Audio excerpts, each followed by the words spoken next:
बंद करे साहब दुकान। हाँ, घर बंद करके घर को गया खाना खा लेके, ऐसा बैठे नीचे के बच्चे फूल की दुकान और वॉचमैन ने फ़ोन कराया था, धूल आ रहा भाई आके देख लो।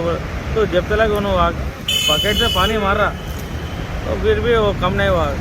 तो फिर फायर इंजन को उन लोग ही फ़ोन करके बुलाया, फायर इंजन वाला आके मारे तो जो कंप्यूटर रहता ना काउंटर के ने वहाँ पर थोड़ा बहुत शॉर्ट सर्किट से ये जल गया। कितना लॉस हुआ? मिनिमम 10 to 20 लाख तो वैल्यू वैल्यू नहीं बोल सकते कितना है, मिनिमम तो होता।